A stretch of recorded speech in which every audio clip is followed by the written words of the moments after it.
Good days and bad days, ups and downs. Feels like this month has been a lot more volatile than, or at least in my trading, has been more volatile than previous months. But Me yeah. too.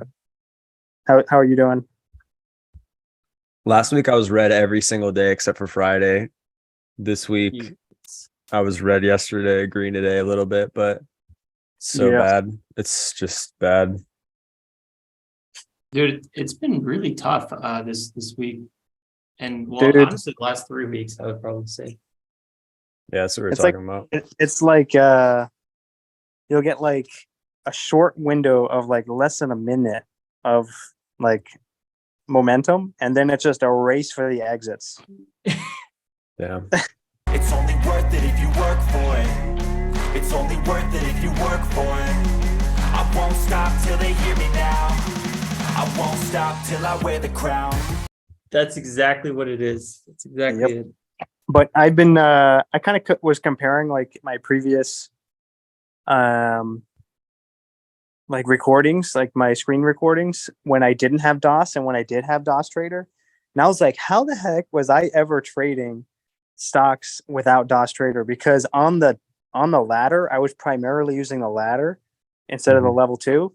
And if a stock was moving so fast, the ask price or the bid price, depending on which direction the price was going, the ask amount would be off the screen. I wouldn't even see the level one. It wouldn't even be on the screen because the ladder would just shoot straight up or Mhm. Yeah. straight down. So I was like completely in the blind if I ever wanted to catch a breakout or a breakdown or catch a dip because it was just not even on the screen. And that's exactly why I was like not trading bigger price stocks because of the spread was a little bit wider, and then it made it even more apparent of the bid and the ask not even being on my screen. Yeah. So the That's dash crazy. helping me like read the level two a lot better. Are you focusing more on level two now with DOS, or is it like how much were you focusing on level two on TOS? I was focusing on level two when I could see it, which is why I primarily traded stocks like between $2 and $5. But now with DOS, I can feel more comfortable trading $10 or Mm, $15 stocks with like a 10 cent or 15 cent spread because I can actually see the bid and the ask. Um, but yeah, I always focus on the level two and just the amount on the bid and the ask, and then as well as the speed of the tape. What I found on DAS is you can it's so much clearer, like night and day, just recognizing the speed of the tape when you're looking for, let's say, a dip. If the tape is like starts speeding up, but price isn't moving on the dip, you know that there's somebody soaking there. And also on anticipating a breakout, like the tape will be normal, it'll be normal, like little pops of green, little pops of sellers, and then just out of nowhere at like a key pivotal moment for a breakout, you'll see the tape just flood with orders, just flood, flood, flood. It's just so much more obvious now with DOS, just because of that. It's not having that refresh rate that TOS has. You can tell that hmm TOS is not really kind of fluent, I guess, with the orders. But yeah, you can tell when the tape speeds up, and you can time that breakout a lot better. That's awesome. I was just in the shower like 25 minutes ago, and I was thinking to myself about how funny it is that because I remember like a month ago I read a quote to Alex and Danny, and it basically was like a Mike Bellafiore quote from SMB Capital, and the whole thing was like you should never trade based on feel. Like everything should be written up in a playbook, and it should be more of like, this when this happens and this happens and this happens, that is when I trade.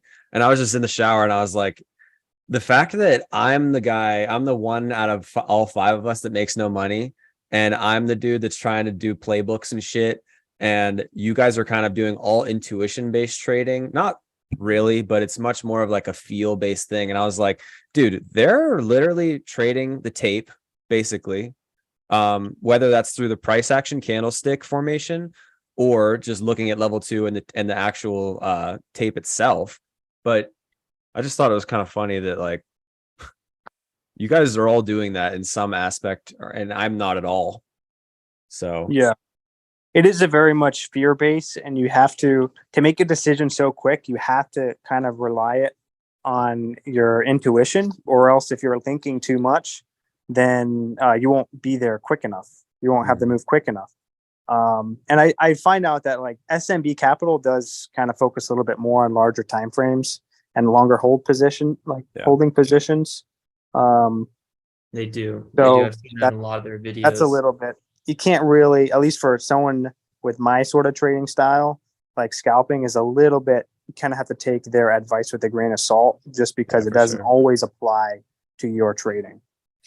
Yeah, they're only trading small caps, like those 1 out of maybe 5 times a year where you get that, $5 to $200 run, They're not just waking up every day like, oh, let's look for runners. They're just trying to trade large caps if they have to, futures if they have to, options if they have to, and then small caps whenever it's like that 5 times a year awesome opportunity type thing.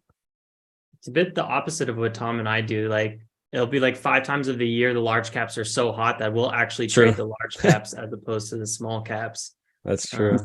But yeah, I mean, what you're doing, Colby, I think is you have all these playbooks and you do all this analysis, which I think is great. I also do a lot of analysis and reflection, but I think what you're trading is just much more difficult because you do these indexes that everyone in the world, large and small, specifically the large people are trading. And I think that's tough. And we're competing against like people with a newsletter, like pumping a stock and like their trends are just totally different. Mm-hmm. Yeah, I mean, futures were invented to be like high frequency trading, basically. So yeah, you're competing against the best of the best. Yeah, literally. It's all algorithmic. Which is interesting though, because like for the last week, last week I was red literally every day, and it was just like the craziest, just feels so unlucky, right? I always fucking say that shit. But there's got to be a point where it's not unlucky and I'm actually just a bad trader, and I have to accept that I don't have any edge. And like, what do you do if you don't have edge? Like, go back and learn more, because like it's pretty obvious that I can't make money the way that I trade right now. So I was looking into other YouTubers and just like trying to learn more stuff and try to get back into that phase where I was in the beginning, where all I wanted to do was watch fucking 10 hours a day of just YouTube videos of people just describing processes of how things work. And it's hard to find that though, whenever you're deep, because you need to find someone who's even deeper than that. Like I have to find someone who's really complicated and is going to say like a lot of interesting things. That's not just like, oh, in the 9 and the 21 cross, you go short, obviously that shit's not going to help me anymore. But I was listening to this guy, which everyone that's following this podcast probably knows this if you're a large cap trader or you ever cared at all about large caps. But I don't know if you guys have heard of ICT. Have you heard of that? No. It's like it's a dude. His name, I don't know, his name's Michael Hudson or something, but he's does this YouTube channel where he's called like the Inner Circle Trader, ICT. And his whole philosophy is that ever since the 90s, the entire market is run off of algorithms, and that is it. Like every order that's put into the futures, in the indices and Forex market, is all algorithmic. There's no actual human really trading at all. It's just algorithms kind of searching for liquidity in different areas. So I've been looking at his stuff, and a lot of what he's saying is really cool. Firstly, because I've been thinking about market makers ever since I started trading, and I was like, how are these people fucking us over? If I learned how to trade like them, then how would you lose? And his whole philosophy is that the market will draw to the area of highest liquidity always, because that is where the most amount of, we already know this, but that's where the most amount of stops will be. And whenever the stops are hit, then you can actually fill all the orders that are left behind. Like, or if you see like a very violent price swing, let's say the SPY opens up and it drops 3 points in the morning, a lot of people will look for continuation of that. But this guy would say, well, since that was such a fast price swing in the first 5 minutes, the SPY lost to whatever. If it was the SPY 2 or 3 points, if it was futures 20 points, if that happens in the first 5 minutes, that creates a zone of liquidity that those orders never actually got filled in terms of algorithms. So his philosophy is like, if you see a sharp price movement, the market is likely to retrace that movement, similar as how it would retrace a gap up or a gap down in the day, right? Because usually if you gap up on the day, you fill that gap and then you go, right? That's the gap and go strategy. And he's saying that happens on every time frame even on quicker time frames too, like the 2 minute, you drop 10 points, probably going to retrace that and then maybe flush. So I've been looking at that kind of stuff like the last week, and it seems to be helping a little bit. I have no idea, but it's an interesting philosophy to say the least. Yeah. I feel like I- what my or go Tom, ahead, I don't go know, ahead. you wanna No, go ahead. I feel like what you're probably at the level though of like where you just need to think what are like the few things that work for you and just cut out everything else. I feel like might be where you're more at as opposed to getting more things in. Yeah. It's just I guess my thing though is like maybe those little things I can learn will give me that piece where it's like avoid all these trades, and this is the reason why, right? Like, so normally let's say the SPY is going up on the day and I have my internals, right? The volume delta, the advanced decline line, and the tick. If they're all trending down, at least from what I've seen in my studies, when the internals of the market are trending lower and the SPY itself is trending higher, that's when you have a high probability of a reversal. But the problem is I'm just shorting highs, right? And I'll short those highs like 10 times and I'll lose all my trades and then I'll quit and then the reversal happens. So how do I wait for that to happen? Well, I should go into the book map, right? Look for the highest area of liquidity. Where's that going to be? It's usually going to be above pre-market high, above a 4-hour high, the last 15-minute high, whatever, because that's where stops are going to be, right? If you got short way up here and you've been holding for this whole move down, how do you hunt those shorts? You go back above that level where they're at and they stop out. So I think if I look at the market more of like, okay, I'm not going to short shit, and actually I'm going to go long, looking for the market to draw to that liquidity at high of day. And then once it hits that liquidity at high of day, that's whenever I can look for reversal patterns, which have to still be a pattern. Like it can't just be like, oh, we hit the liquidity at high of day, I'm going to short now, right? So at least yesterday I was all over the place because I was just trying out everything he does. Like he does all these weird little strategies, and I just wanted to try everything just to see what happened. But then at the end of the day, I was looking back on it and I was like, wow, I mean, there were like 2 or 3 good trades in there that were perfect. And if I was just paying more attention to the liquidity at high of day, that's exactly where the market went to. It just slowly grinded up to the whatever it was. I think it was 45.90, and it just slowly grinded up, hit all that liquidity on the book map, filled probably half of it, and then it shot right back down. And that's when I missed my short opportunity. So and I know the things that I'm bad at are reversals, right? Like it's not that I'm bad at reversals. I just take them way too much. They happen like twice a week ever, and I'll do it like 15 times a week. So if I can learn something new that will help me avoid those trades, then that might be what could help. I have no idea. There's a lot of really good traders. I mean, if you from like Tim Sykes to Ross Cameron and everyone in between, I feel like, and I don't see a lot of people doing reversal trades just because it's such a hard thing to do. Like you take so many paper cuts. Yeah. And I just don't know if it's worth it. You're fighting the trend as opposed to like, I mean, even me, like I basically over like the years, I think at like year number 2 of this strategy that I trade now, and I was trading for many years before, I kind of boiled it down to 3 things, you know, we're either front side, ranging, or backside. And I realized like ranging and backside, I'm basically ranging, I'm like net a little bit positive. Backside, I'm net red. Front side is where I make all my money. And, you know, sometimes you have those really nice backside winners, but they never make up for all the losses that you always have to take. So I just kind of stopped doing that altogether. And it's been very nice because I don't have to stress so much. I'm not looking all over the place for different setups. It just, you know, it's really simple. What I'm looking for is, you know, it's a 5-minute, you know, breaking out, and are the 1 minute's healthy pullbacks. Like it's like very simple stuff. Yeah. I don't want to, or I don't need to explain it all now. I've explained it probably 1,000 times, specifically on my channel, but you know, really simple stuff is what I try to boil it down to. I think that like if you're trading small caps, I feel like that is not that hard to do that, because small caps are come and go. You get like a couple chances. Maybe let's say you maybe get on a really good ticker, on an average ticker throughout the week, not like a crazy CVNA or some shit like that. You'll probably get maybe 5 super clean A plus opportunities maybe on one ticker per week, right? On a front side. When it's backside, immediately you get a massive volume flush at the high, right? It's dead. Everyone's, like Tom said, it's a race to get out, and you can tell in the price action. But the thing that sucks about indices is they don't do that shit.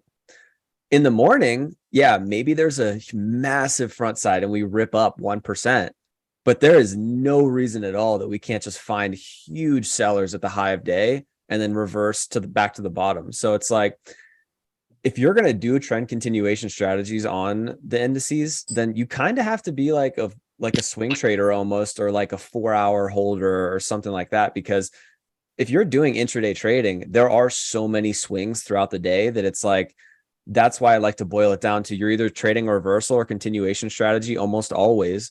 But even then, you're still, those conflict each other. Because like, let's say today we're red on the day and I'm going to do a continuation short, right? Because we're below the open price, below the pre-market low, below everything. We're just trending lower highs, lower low. Okay, yeah, I'm going to short that for a continuation technically. But then you go to the 15-minute chart and it's a tiny little pullback. And it's like on an uptrend. So I'm doing a continuation on the intraday, but I'm doing a reversal on the 15-minute. And then you look at the 4-hour and it's also trending up. So I'm doing a reversal on the 4-hour as well. Then you look at the daily. Well, we never broke the all-time highs. Would you consider that still a backside? I guess, maybe. Then I'm doing a continuation on the daily. So it's like continuation daily, continuation 5-minute, reversal 15-minute, reversal 4-hour. So it's like, that's what makes it so hard, because every day it's just such a freaking like bouncing ball, man. It's like, if I cut out reversal trading, I might cut out like half of all the opportunities throughout the whole week. It might be worth it. I mean, yeah. I sometimes still take stabs at reversals just because sometimes it's so tempting, and I'll still lose. So I don't know. For me, it was better to cut it out.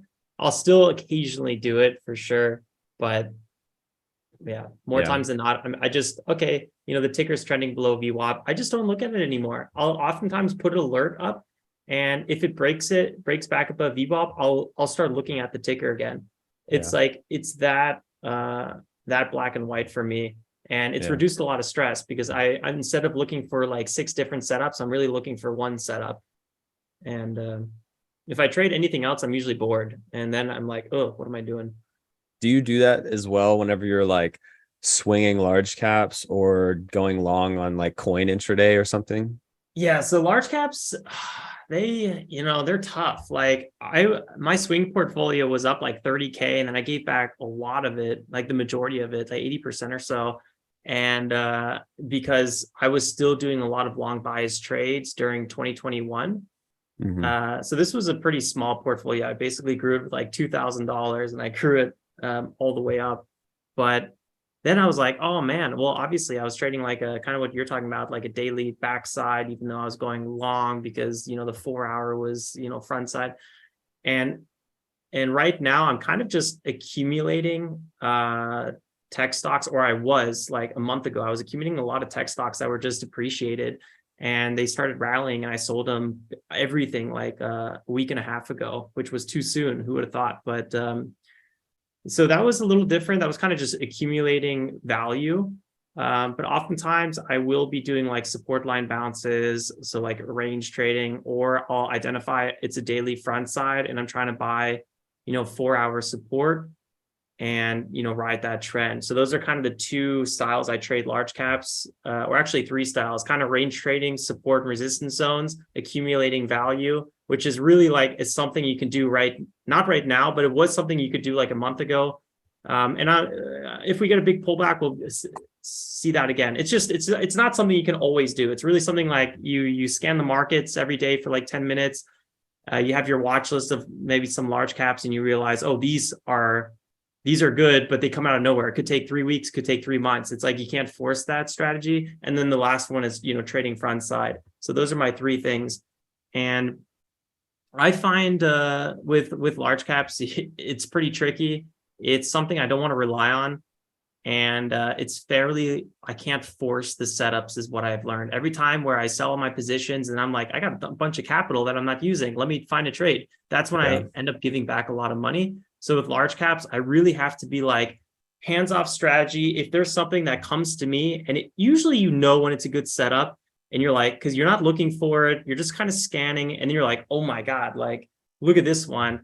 Those are usually my biggest winners, and something that oftentimes takes a few days to size into or something like that as well. I guess just to wrap that point up, I find large caps and indexes to be much more tricky than small caps, primarily because you're not dealing with all these time frames. With small caps, you're dealing with a top gainer, right? It's up 100% on the day. It was basically flat or trending down beforehand. Ideally, you're above like 180 or 200 simple moving average on the daily. So it's more of like a blue sky setup. There's not a lot of resistance above. If it's like a 40, 50, 60% gapper, but like there's former spikes that were before it and there's still kind of a bit of a downtrend, those usually don't perform so good. But if you're just like a classic, whatever, 100% gapper, first green day, like you don't have to worry about all these time frames. You're just like 5 minutes good, 1 minute's good, let's go, let's pump into it. And you do it sometimes for 30, 45, 60 minutes. Right now, you do it, like Tom said in the beginning, for like 5 minutes at best, and then it's over. So right now it's really tricky. It's kind of like classic summer trading where, something pops up and then it fades. Yep. But yeah. Yeah.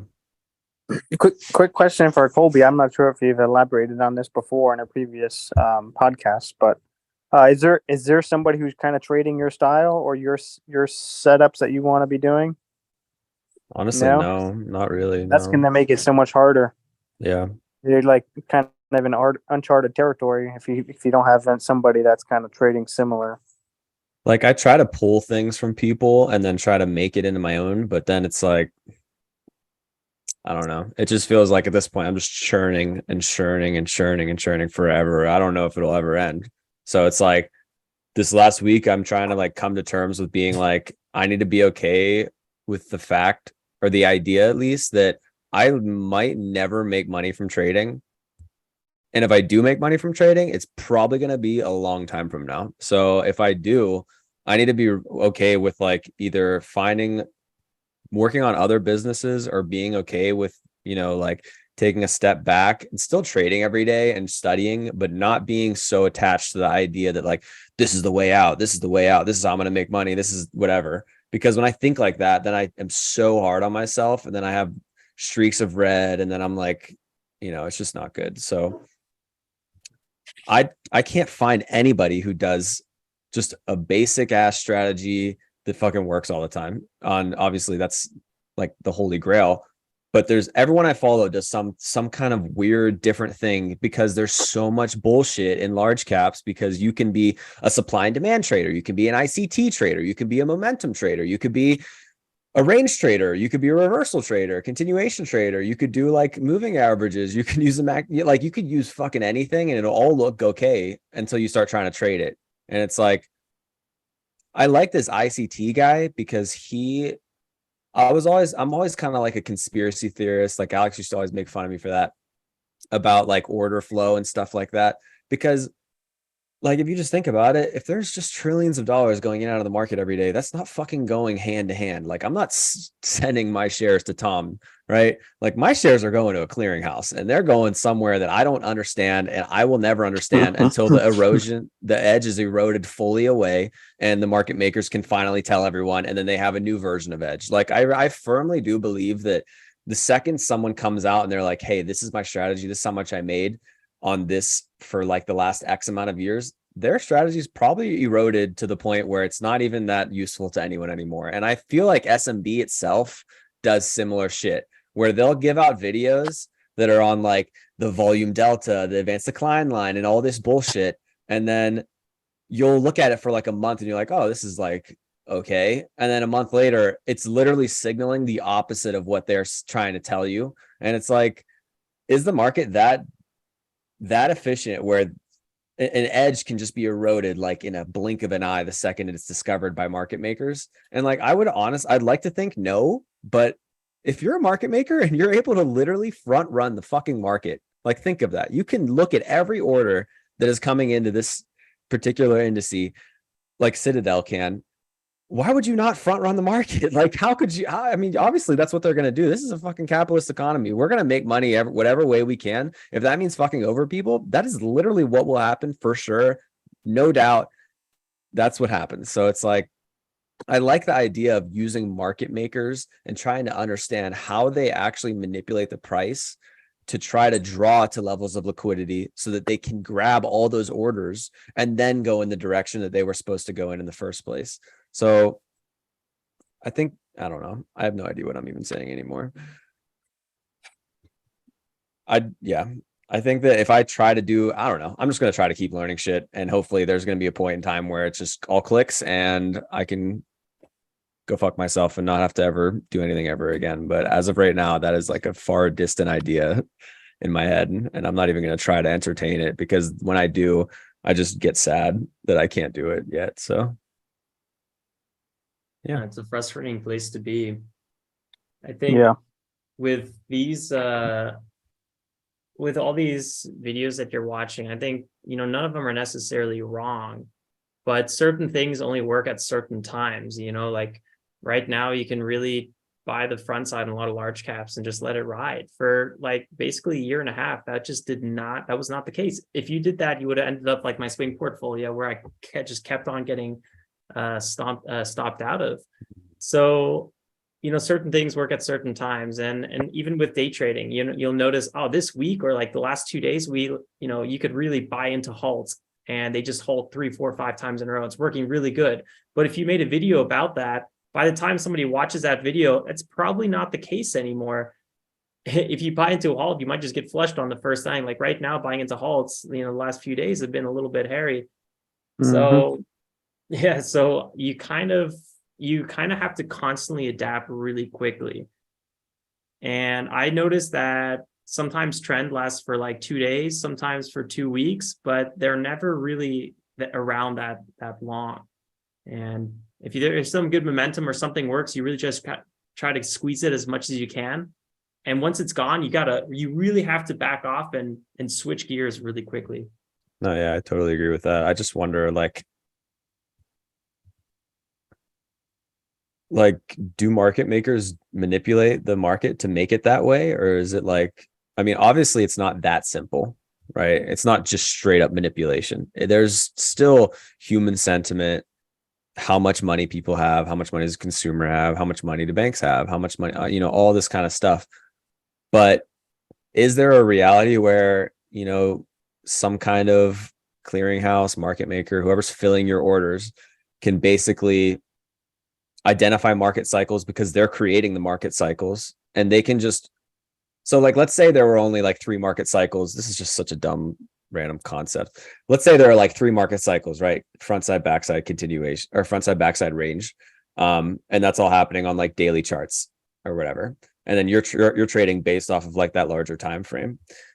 What if there's new scenarios where it's like front side, backside range, or there's like fake front sides, there's fake backsides, there's fake ranges, there's random gap up overnight that creates a front side while we're in range scenarios. And it's like, what if there's a way that these market makers can kind of change the flow of the market, like literally almost every 5 days, every week?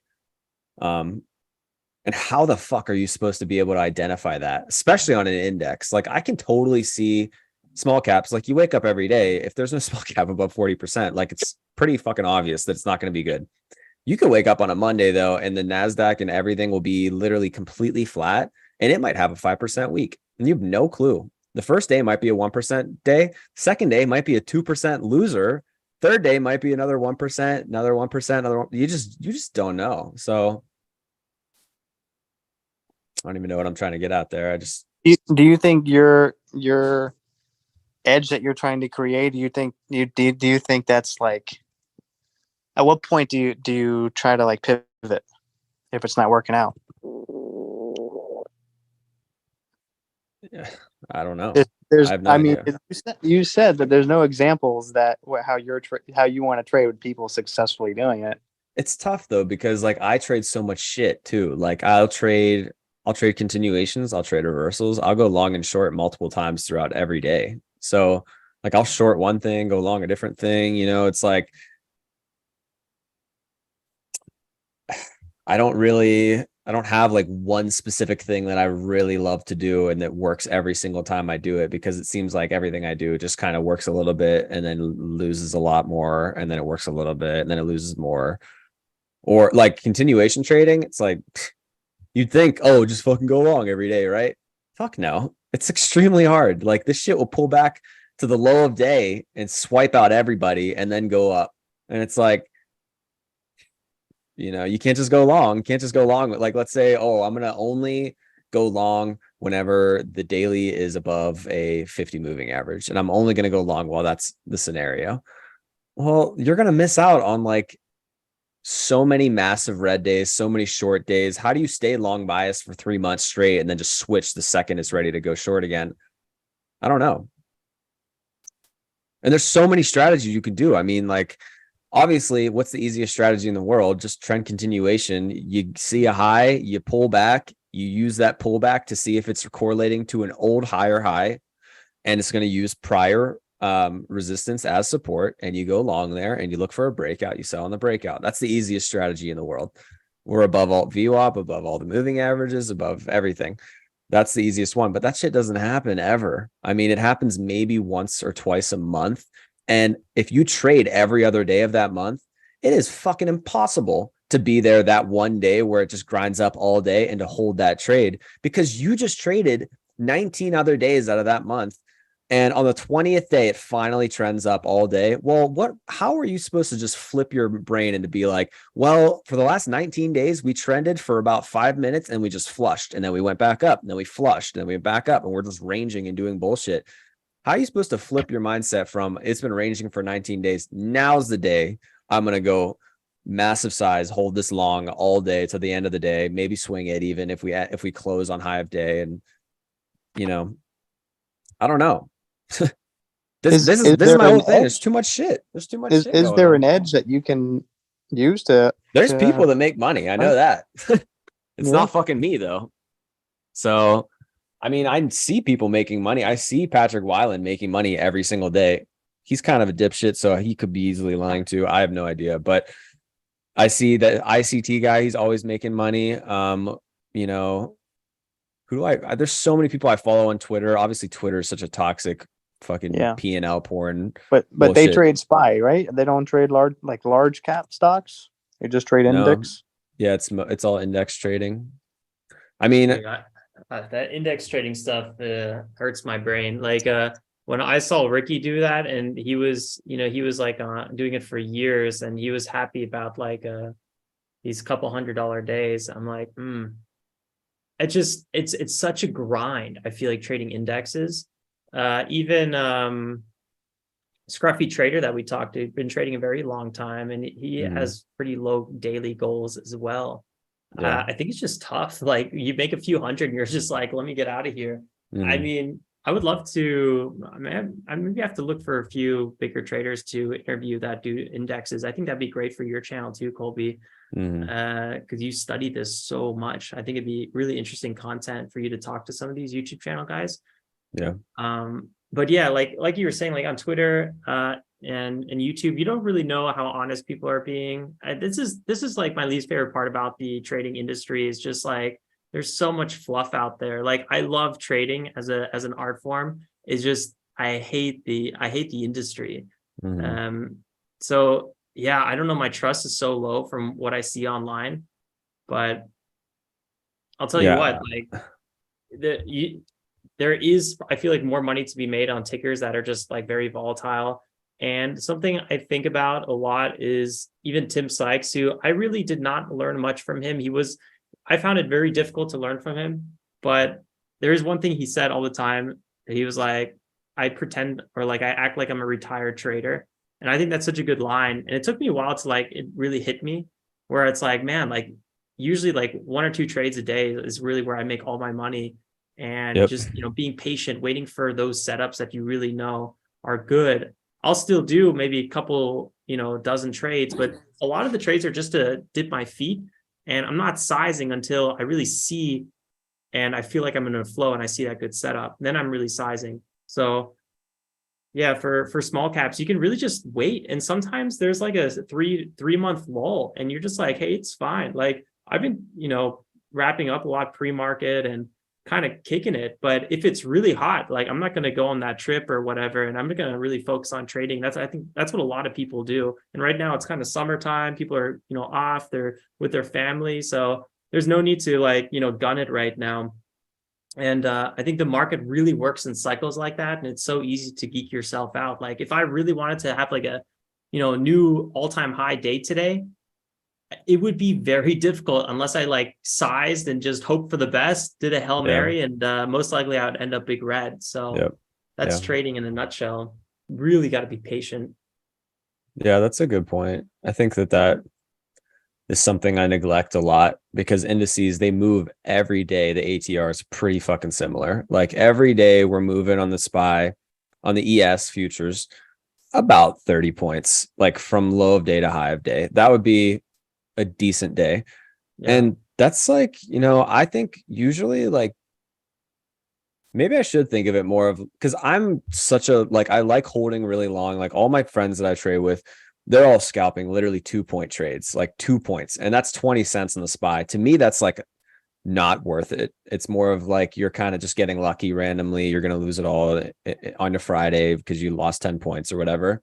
So I try to go for like at least 10 points. And then a lot of the time I try to go for more, like 20.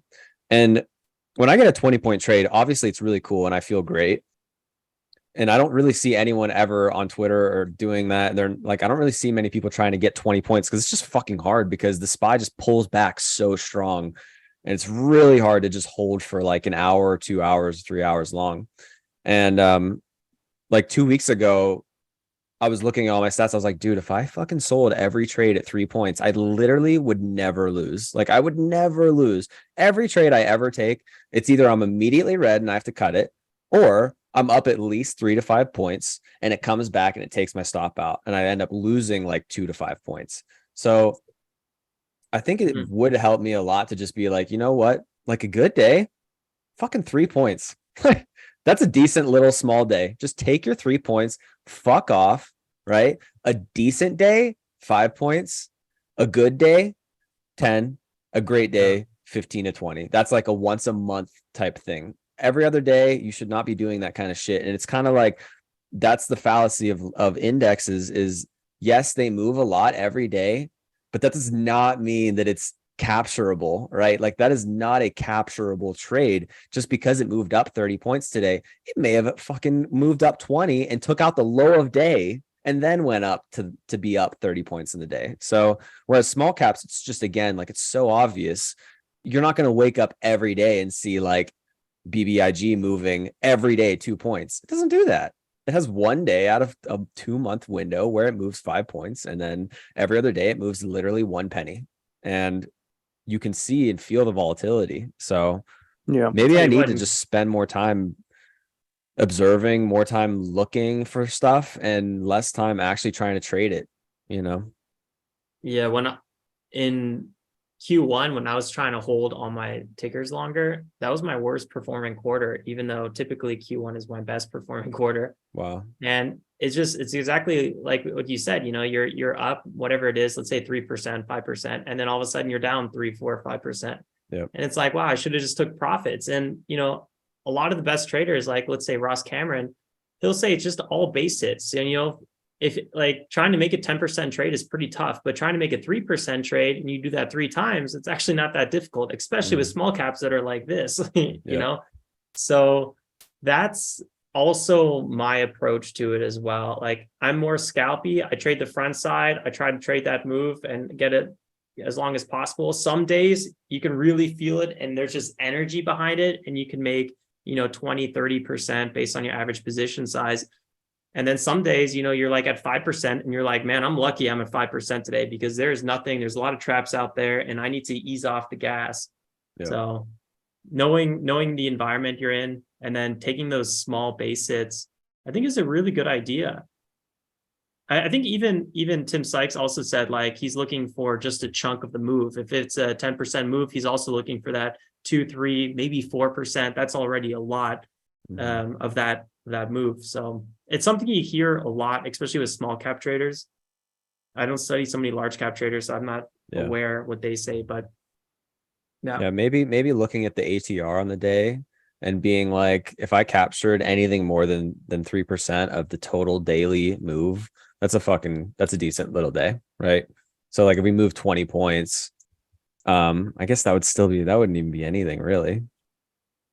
I'd have Then to you also have capture to like size 10% of the properly, day. right? If you're Yeah. trying to get these smaller moves, you do have to use bigger size. Yeah. Which is normal. Because Yeah. there's nothing worse than like, I remember when I was just getting started, I'd make like $30 on a pretty good trade, like 3%, because I was using, tiny size. And then I wanted to make more money, so I was trying to hold longer. And this is like, thinking like 2019, I was getting so frustrated. I was like, oh man, I was up $70 and I didn't sell it. I was up $70. I was literally like, that was like a 7% trade, and I didn't sell it because I wanted to make $100. It was so stupid. And Yeah. I was going through that phase forever where I just held these tickers so long instead of take my profits and then, re-enter if it pulls back or something like that. So if I wanted to make, $100, I would have taken the same trade, sold at 3%, but 2-3 times the size. It's that simple. So sizing is really important. It's really the secret weapon to trading. And I don't think it's talked about enough. A lot of times you always think about, what's the setup? What's this? What's that? Honestly, like sizing is a lot. There's a lot when it comes to risk management and everything else. It's, it very well. You've talked about it a lot. It's about the expected value. You've broken it down phenomenal on the pod. So you made a great article about it too. So you get it. If you don't size on your winners, you're hurting. You're literally going to become unprofitable if you don't play your. Yeah, it's literally impossible. Yeah, exactly. Yeah. If you're a poker player and you're not, raising on the ante when you have pocket aces, you're not going to be a profitable poker player. And that translates to trading. I think 1-to-1 for sure. Yeah, literally. Yeah. Tom, why don't you tell us how you do that? Because you're probably one of the best risk averse traders that I've ever seen in terms of like I'll look at your stats and it's literally like -$1, -$2, +4, -2, -1, -1 penny, +$5, +200. And I'm like, whoa, what the fuck? How was he trading with 100 shares and then he traded with 1,000 and then he just made $200 on that trade. And he had 10 scalps that were for 1 penny, Yeah, usually my bigger winners are going to be the ones that I always average up into them. My starter size, like right now, recently, it's embarrassingly low. It's about like 100 to 250 shares on a stock. And then if it reacts in the way that I want it to, then I'm looking to add that 1K shares and then maybe add another 1K shares.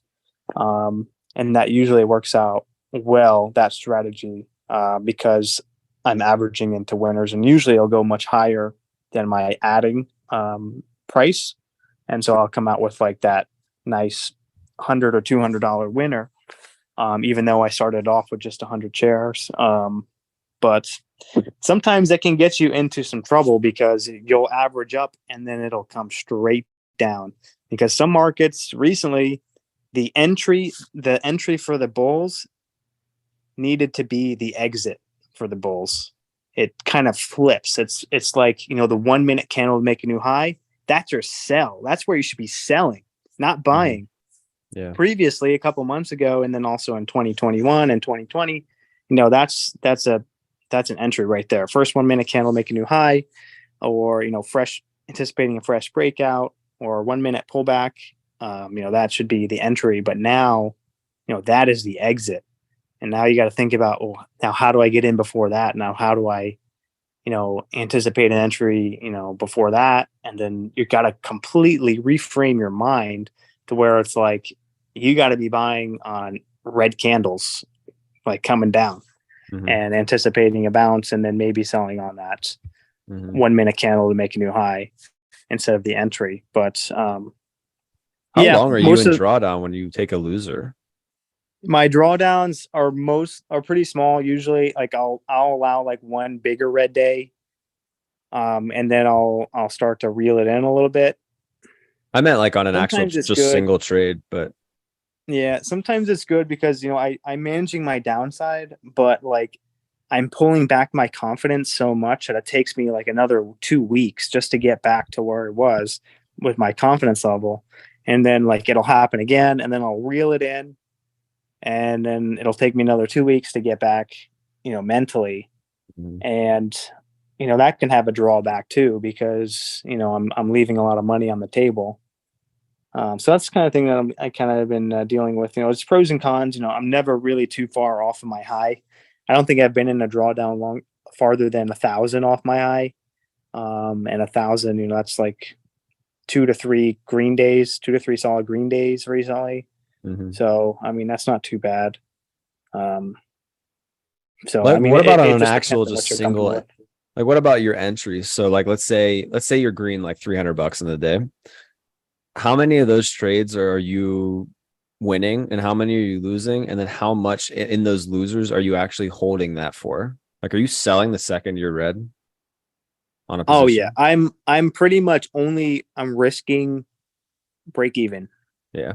I'm risking break even, maybe a 2 or 3 cent loss every single trade. Yeah. But not always am I getting out, because sometimes there's just a flush and you just can't get out fast enough. And then you take that 10% loss, and then you're pretty much screwed on the day. It's like, stick a fork in it, try to trade a little bit on small size to minimize, the downside, maybe try to make some back if you can mentally, if you can keep trading. But most of my trades are risking break even. I want it to be, immediately doing what I want it to do, because I'm pretty much trying to time it. My strategy is pretty much timing. I need to be getting in right at that point at which it either breaks out, or we bounce off the low, or we break a pivot point, in like an inflection point from bearish to bullish, in like a VWAP breakout, or like a 5-minute previous 5-minute candle, breaking a new high. But yeah, most of my strategy is mostly timing, so that's why I risk break even. But yeah. And then, so you're literally sizing up almost 20x your starter, because you said, like, let's say you're in 100 shares. You said you might add 2,000 more shares. Yeah, I could add about 2,000 more shares. That's fucking awesome. If it's doing what I want it to do. Yeah, that's so cool. And especially if I have the momentum on my back. If the previous 2 or 3 days or previous week have been hot, and I know there's going to be people buying where I'm buying, there's going to be volume, because I'm trying to time that point at which everyone starts flooding in. Then I know it's going to resolve in a good move. I know it's at least going to be a pop at some point, within the next minute. And that's when I can, size into like 2,000 or 3,000 shares, and then get that nice 10 cents. That's $200 or $300 right there. Are you usually trying to make like 10% a day on average position size, or is that just something you're not even like thinking of that really? I don't think of that, because I take a lot of, like you said, I take a lot of shares, or a lot of trades are just 100 shares. And so it's not really accurate, my average position size. So I don't really look at it like that. Because I take so many like small little test trades just to feel the stock, is it going to hold up here? Is there buyers here? Is it moving in my direction? How are the fills? I'm trying with like 100 shares. And if I feel it, I get that nice pop for 100 shares and it's about to break out, volume is coming in, then I'm adding 1,000, and then taking my profits. Yeah. That's usually how it is. Do you usually have just one big win on the day and then you're kind of done? It's usually 1 to 2 big winners. And then the rest, it's either, plus $10, minus $10, plus $20, minus $5. Yeah. Maybe I'll make a little bit just like scalping on that sort of size, if it's not really an A+ setup. But yeah, most of the time it's usually one to 2, nice trades. But yeah, the timing is pretty much my entire strategy. And, just with how fast small caps can move, if you have the wind on your back with the momentum, then there's a lot of upside potential. But again, like I said, if it's weak, the risk reward's negative, and if you're averaging up, you're gonna get slammed on. The entry is now the exit, and you need to be getting the heck out of there. Yeah. Yeah, and that could change That's just cool. as quick too, right? Like next week it could be the opposite. So Yeah.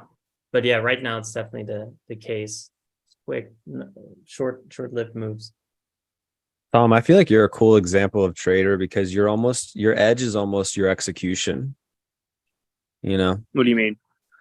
like, yeah, you're reading the tape and doing that as well, but just from having like extreme risk management in terms of execution, where you're basically getting in, and if you're not green immediately, you're already out. And if you are green, you're stopping you're at break even.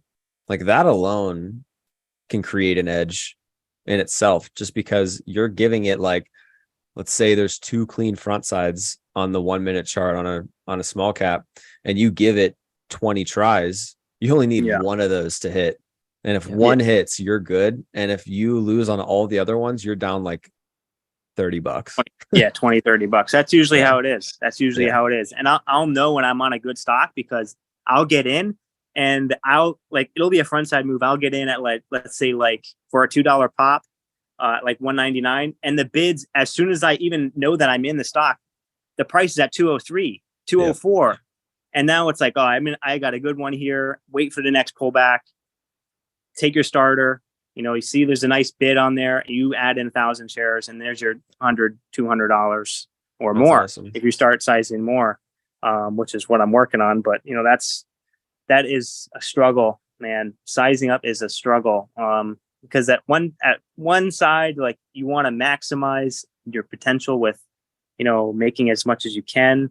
But also, if you take a big loss, that's gonna either put you back mentally, but also, like, financially. Like, if you're out of the game, let's say if I blow out half of my account, I'm pretty much done. I'm under PDT.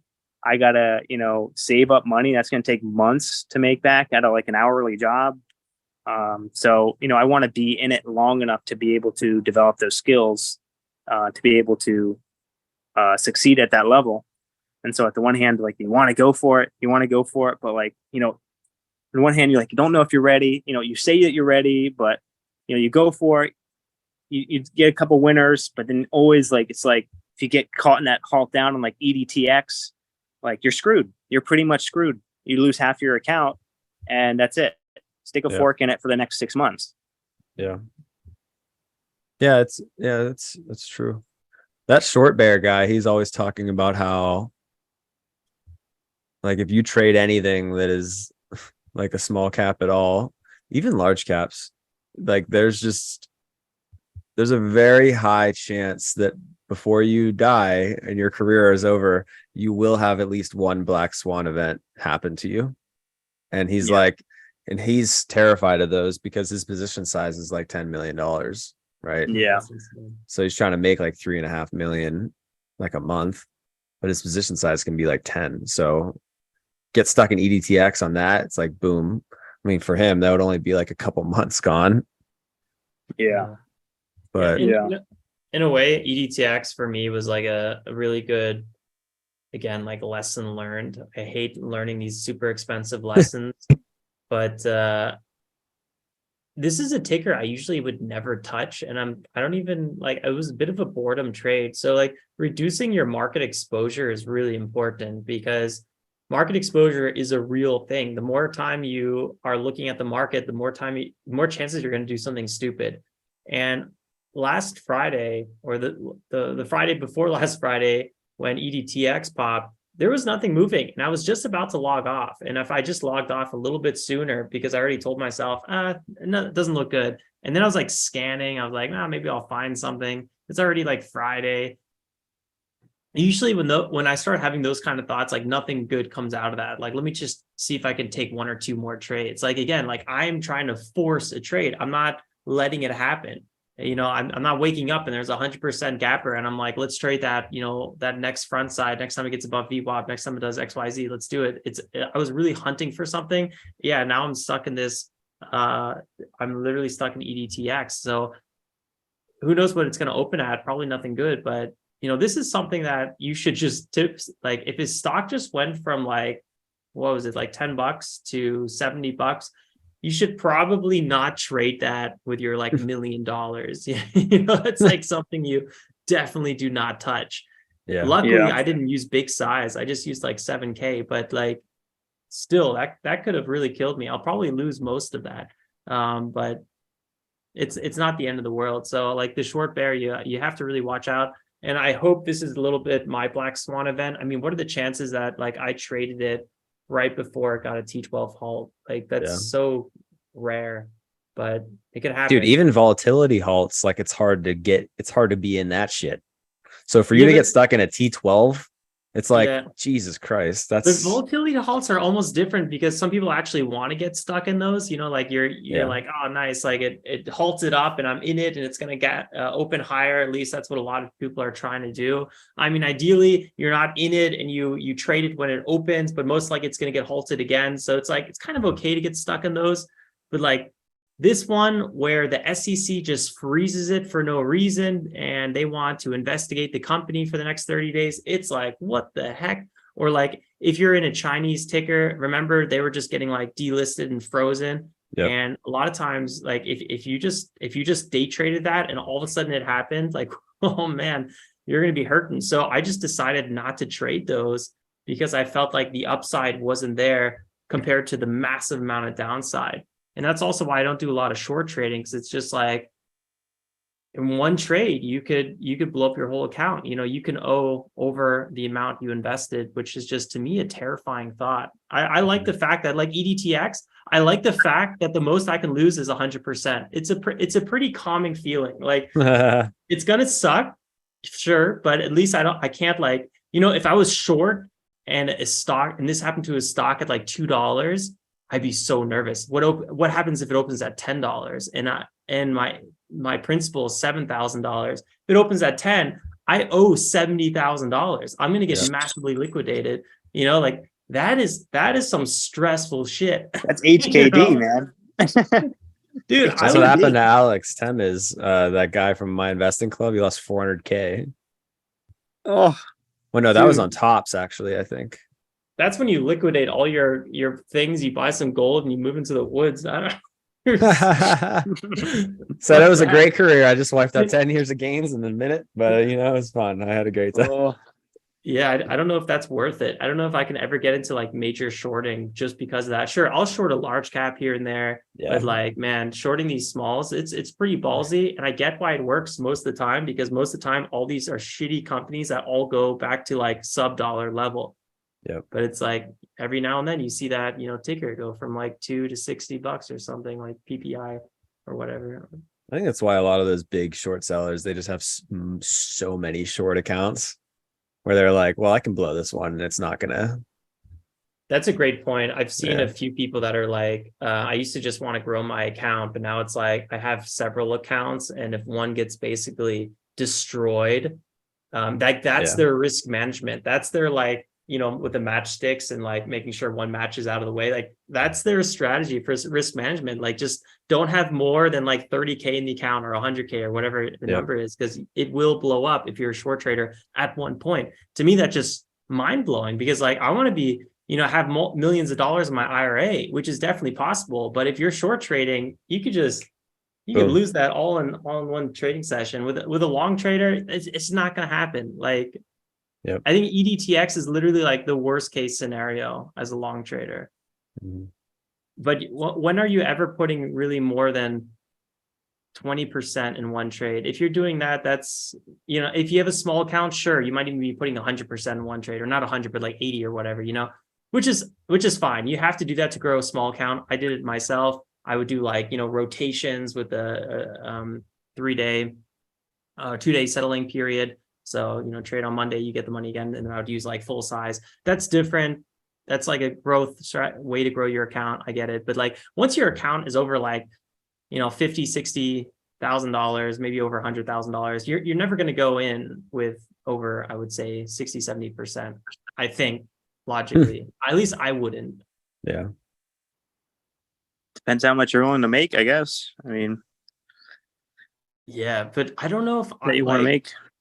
you can, I mean, like when I think about it, like my IRA it's not that much. It's like 80K right now, but like I'll go into a trade with like 20, sometimes $30,000. And I think that's fine, especially if it's not like EDT. So I'm still trying to grow this one of size for my portfolio size. But I don't know if like once my account is at $1 million, right? I'm probably not going to go in with $500,000 in one trade. That would be to me a little bit it would. I make a lot of bad decisions when I have too much position size in one trade. I realize like even with coin, for example, there's one point I had like over $50,000 in coin, and I could just not let the ticker ride. Like I would constantly be checking my swing trade because I would be thinking about it so much. But when I have like $10,000 in a swing trade and it's still doing what I want, but it goes down a little bit, I'm like, let's add like another 10%. And then like, I'm like way more chill. I make so many better decisions. So yeah, position sizing is really something you have to tweak and figure out what works for yourself. I gladly want to be trading with like $250,000 in a day trade. I would be happy to do that if the conditions were right and my account size was I don't know, more proper. Yeah. I mean, there are moments where you could do that. The market, even small caps, like they'll have that liquidity. Yeah. I mean, in 2020, we had it. I mean, neither of us were even close to putting out that sort of size to make like 100K in a day, but you could have done over 100K, 200K. There's people doing very well in small caps in 2020 with that liquidity. I do see myself getting to that size level eventually. I don't put any limitations on where, I could achieve. It might take longer than other people, but if the best road is probably the road where you don't blow up. So however slow that takes, I think you go that road, because if you blow up, it's going to do a lot of damage. Yeah, we don't need that kind of stress in our lives. Yeah, we just don't. I mean, even EDTX, it didn't really stress me out too much. It was a bit of a bummer, but it was just like, like I can make that back. Usually I don't like losing in a day more than what I can make back in a day. So EDTX is going to be more like, 2, 3, 4 weeks, depending on the season. Sometimes I can make 2K in a day. So if I lose the whole $7,000, I could in theory make it back in a week. So it's not that much. Most likely it'll take a month, because right now it's been a bit of a grind. And like, I feel like a $500 day for me right now is like a pretty good green day. Sometimes like today I made 746.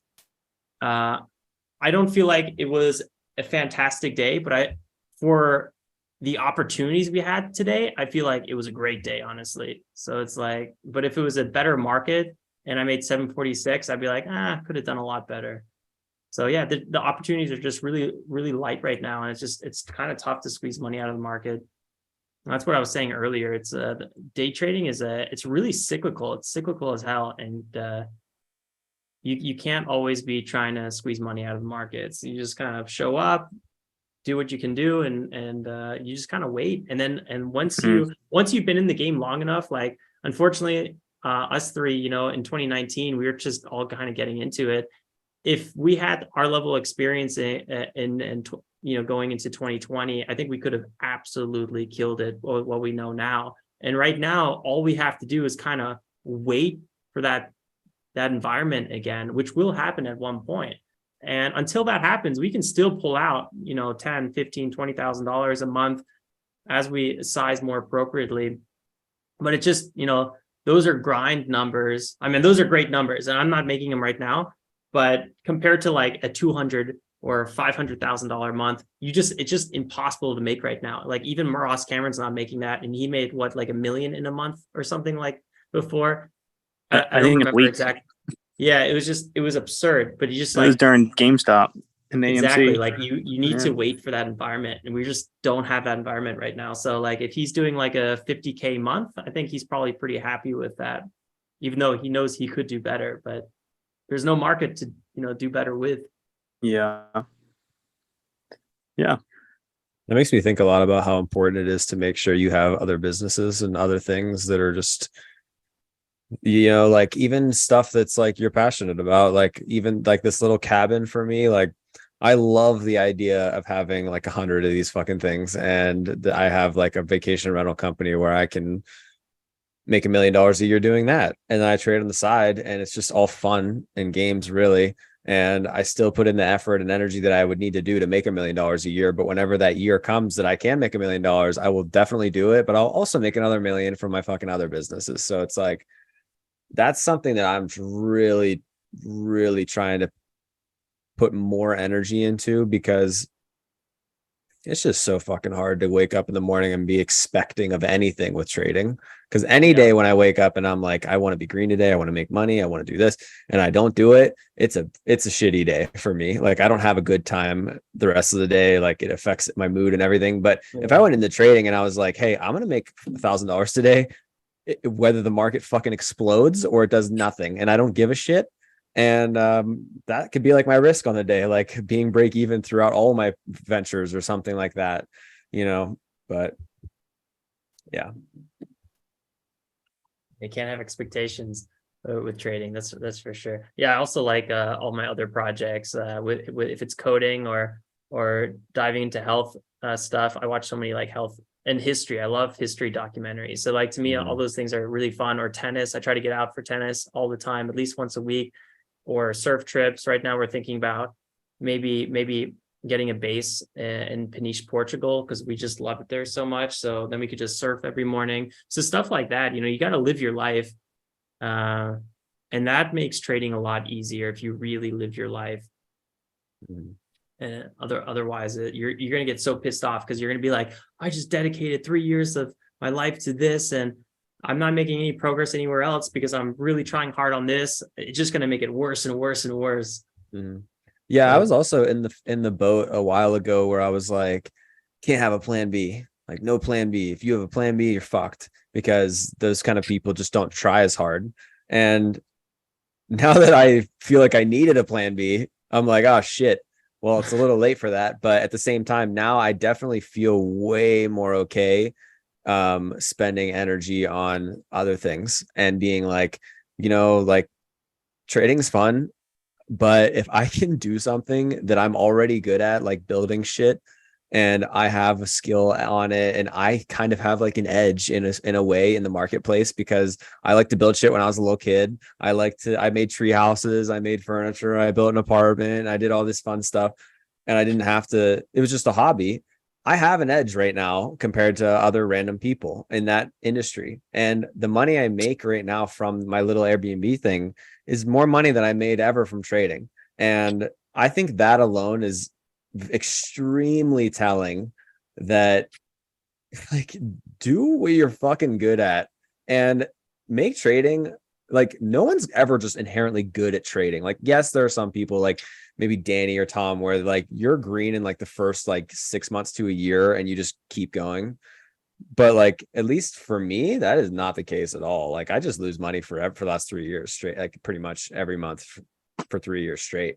So there's got to be a point where I need to be like, you know what, I'm okay with exploring other ways of edge in different industries and different sectors in the world. It doesn't have to be finance. Like this will always be here. I don't care, to make it all right now. But, and who knows, probably the second I don't give a shit about trading anymore is whenever it becomes extremely easy or more simple and I make more money from trading. But yeah, and it's a really good skill to build on the side. Like I think you could lose. I know so many people. I hear so many stories, and I hear them from all different people. If it's, someone's grandpa that just lost all their savings because they bought some stock, or if it's, me, myself, and, getting hacked with crypto or something like that. It's like, it's so good to practice this stuff early on, because, as you come out of your 20s and you go into your 30s and then your 40s and 50s, like having a good understanding of the financial markets is going to pay so many dividends, because even if you're not making right now, Colby, a bunch of money from trading, you've learned so much on like what to do, what not to do, what you can do on the side. And I think that's going to pay a lot of dividends as well. So it's a marathon. It's a long game for sure. And unfortunately, day trading has this stigma where it's like, get rich quick. And I hate when I hear that kind of crap, because it's like, it's the furthest thing about from getting rich quickly, I think. Yep. So Yeah, that could help you from panic selling on the COVID crash and then buying back in at the high. yeah, Yep. exactly. Which a lot of people did, you know. A lot of people did that. It's like, oh my God, the market's going to go to zero. It's like, no. This is exactly when you should be buying, for sure. Yeah. So stuff like that, I think it's going to pay a lot of dividends. I mean, if you think about it right now, like you're on probably year like 3 almost. Yep. So both of us are on year 3. Yep. Yeah. So that's really like when I think a lot of stars start aligning. You know, I feel like it's year 4 or 5 where you start really making money that's like meaningful. Yeah. It doesn't have to be a lot, but it's like more meaningful. Instead of like, $50 to $100 days, you're making those 2K days. And it's like, okay, I mean, still not like, millionaire status, but it's like, it's kind of life changing because you have like, you could relax a little bit, right? So there's not as much pressure. But I think it's really like year 7, 8, 9, where all of a sudden you make $1 million in a year. And, then everyone on YouTube is like, who's this trader who came out of nowhere making all this money? It's like, it was an overnight success. Yeah. Then you're an overnight success. So, yeah. So yeah, it's the long game. And,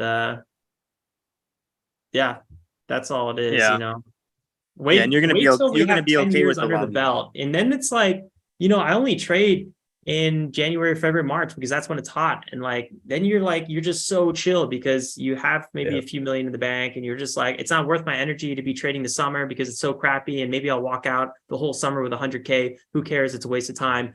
I'd rather, trade really intensely for 2-3 months and potentially make $1 million, but then live my life and not think about the market. So I think that's where you want to get to, but to get there, you have to grind quite a bit, as we're all aware of. Yeah.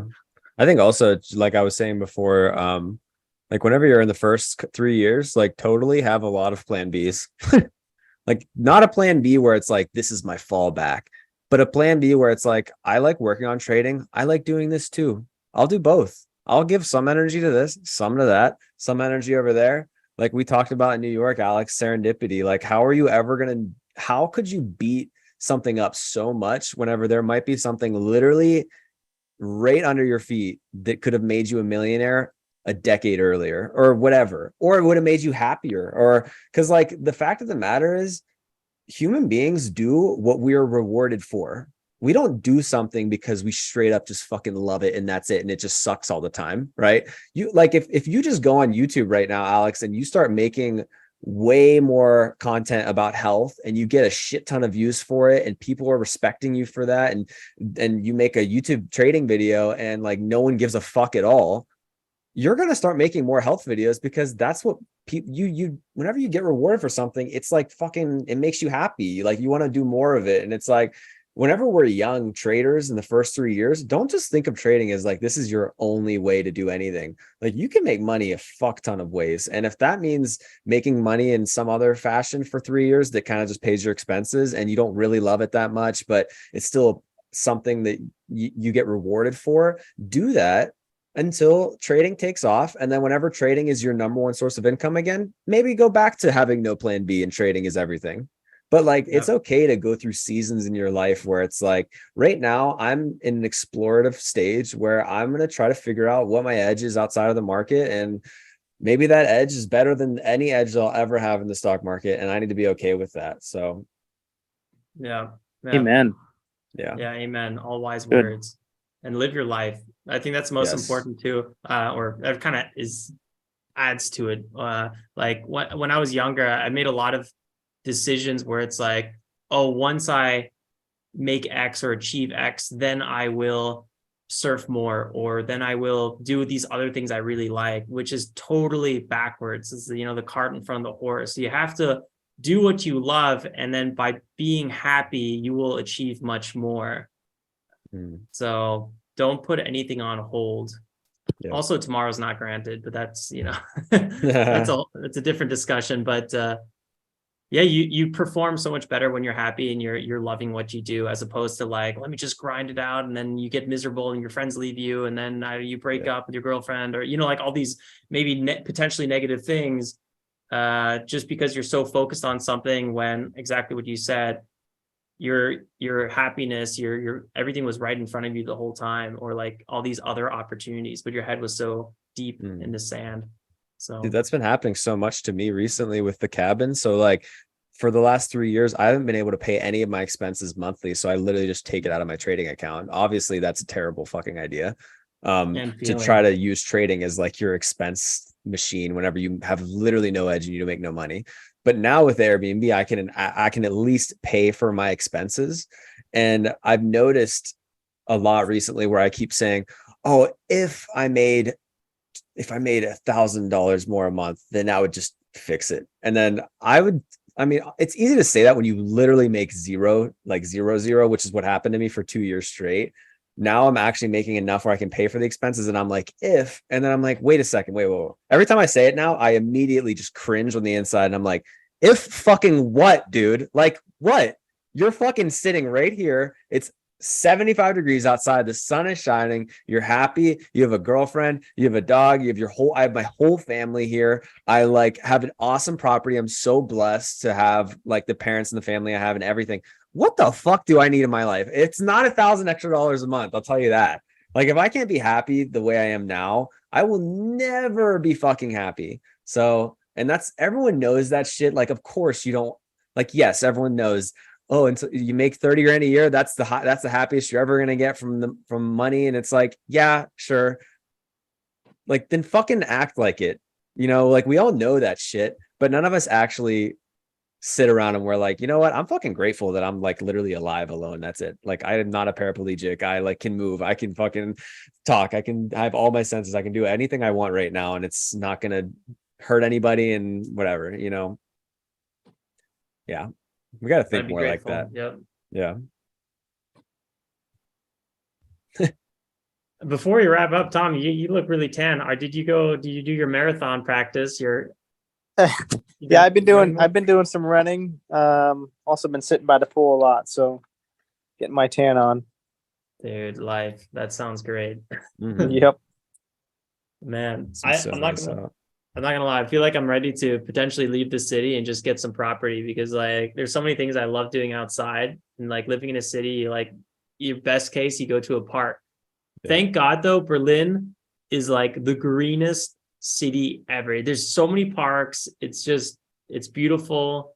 And it's very, so the density is crazy. It's like 4,000 people per square kilometer or something. And then I think it's square kilometer. Anyway, it doesn't really matter, because that same denominator in Paris, it's 5x. So there it's like 20,000 per square, I think it's kilometer. So I was at Paris like 3 weeks ago, and I was like, holy crap, it feels like people are on top of each other. And when I got back to Berlin, it felt like I was in a village. It was so weird. So out of all cities, wow.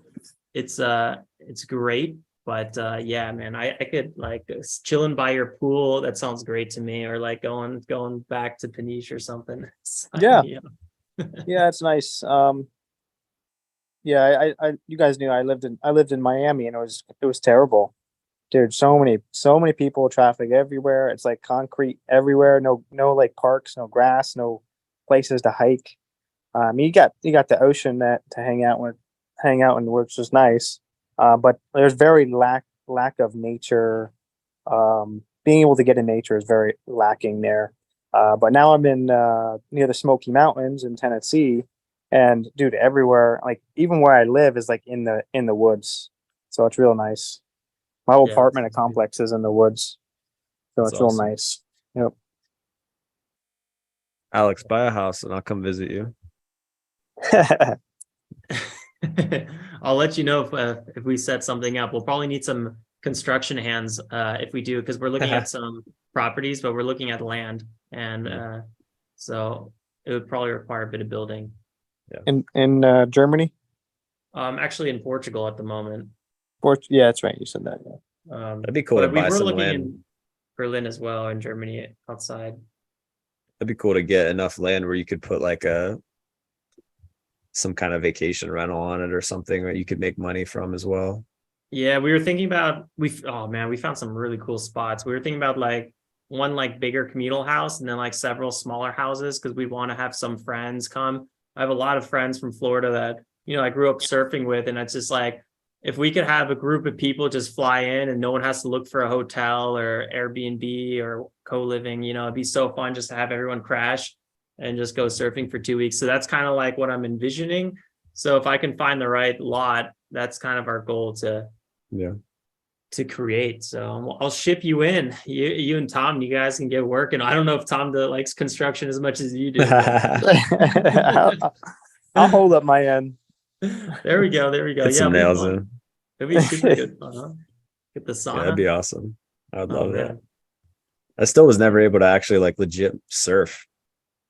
Wow. Like, I mean, I went out one time in California, but my girlfriend's learning, so you guys, she'll, you guys just boogie board. Yeah, boogie board too. There's a lot of people that are boogie boarding, especially at this one beach because the waves are super steep. It goes like from that to it's called Super Tubos. There's just sponges everywhere because the barrels are so nasty. But yeah, it would be fun to get a bodyboard and just Well, plans for the rest of the week before we wrap up? Anything that's specific on the mind? I guess that all we talked about probably. there's a rate hike tomorrow. Yeah, macro comes out heavy for the next 3 days. Oh, You guys think the low is in? We're going up from here. Sure feels like it, but that's usually right before it whips back. But I think if it does have a big sell-off, I don't see it being a full reversal. It might be a buying opportunity. I don't know. Any thoughts, Colby? yeah, I agree. I mean, as of now, it's the smartest thing to do is to just trust the trend, and we are fucking 100,000,000% going up very, very strongly. So until we retrace like over 50% of the move that we put in, that's when I'd be like, oh fuck, maybe this is bad. And that would be like a 10% pullback from here. So that's also the point where everyone else would be like, oh shit, this is bad. And that's where you buy. Yep. That's where you buy, and that's where they finally start the recession. Yeah. If there's a big Another pullback, I 50%. would definitely allocate some of it because otherwise you're going to miss out on a lot if you're not somewhat allocated. Because it could just trend up for the next 6 months, you know, and then you're sitting on your hands, and then you get FOMO, then you buy, and then it falls. So you want to be a little bit allocated. Yeah, it's going to be tough as hell trying to catch these bottoms though on these tickers that are already up so much, because man, there will be a ton of flush outs before the next like really good pullback. It's a clean buying opportunity happens. You know, Yeah. it's going to be hard. Yeah, no, I totally agree. Look at that. SPY is at 456, just constantly breaking new high days. Yeah. Crazy stuff. Well, I guess we could probably wrap it up there. Unless someone has something to think about. Colby's last thoughts on the SPY.